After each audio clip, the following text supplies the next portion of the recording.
Karena hal ini, Anies Baswedan harusnya berterima kasih dengan PDIP. Loh, kok bisa? Bersama gue Bella, Agen Center, kita bahas dalam Point of Center.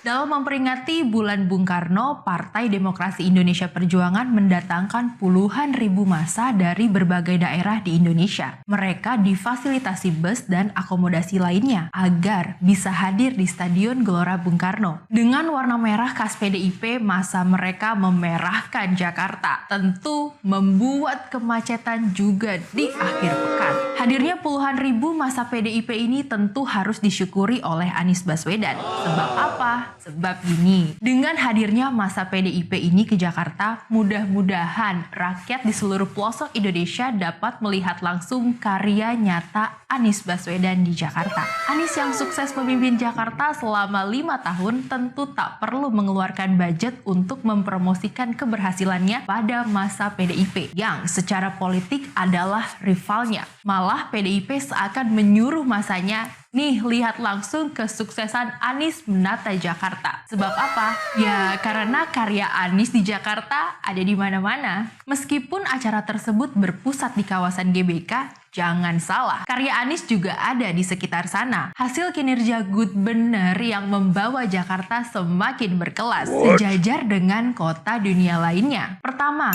terkait penataan pejalan kaki. Di seputaran GBK ada trotoar lebar dari gagasan Anies Baswedan. Di sini masa PDIP pasti berjalan kaki menikmati nyamannya berjalan kaki di Jakarta. Betul apa betul? Dimana dengan hadirnya trotoar membuat semua orang dapat berjalan setara. Gak melihat status sosial, semua berada di jalan yang sama. Kedua, JPO Ikonik. Jembatan penyeberangan cantik dan ikonik namun sangat bermanfaat bagi pejalan kaki. Mulai hadir di Jakarta di era Anies Baswedan. Di dekat kawasan GBK ada 3 JPO cantik, yaitu JPO Polda Metro Jaya, JPO Gelora Bung Karno, dan JPO Bundaran Senayan. Kalau mau jalan sedikit, ada JPO Pinisi yang gak begitu jauh dari GBK. Mantap bener kan? Mereka bisa selfie dengan karya Anies. Promo gratis lagi nih buat Anies, malah langsung ke keluarga simpatisan PDIP. Wah, pasti keluarganya komen, keren ya Jakarta gara-gara Anies Baswedan. Ketiga,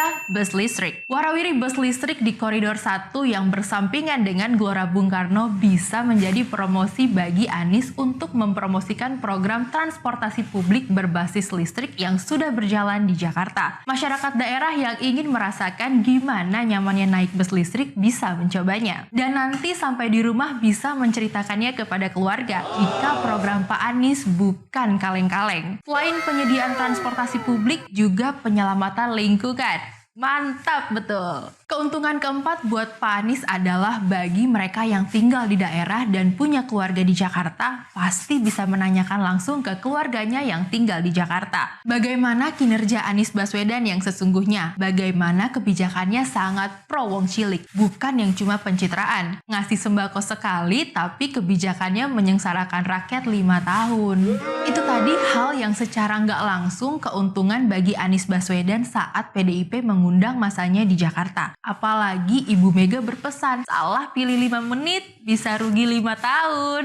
Nah, seharusnya PDIP menggelar acaranya di Jateng, biar sekalian mempromosikan Ganjar. Yuk Centerian doakan Anies Baswedan kepada Allah Subhanahu wa Ta'ala, Tuhan Yang Maha Esa, agar dapat menjadi pemimpin kita semua di tahun 2024 mendatang, yang sudah teruji dan terbukti di Jakarta, nextnya di Indonesia. Anies Baswedan untuk rakyat Indonesia.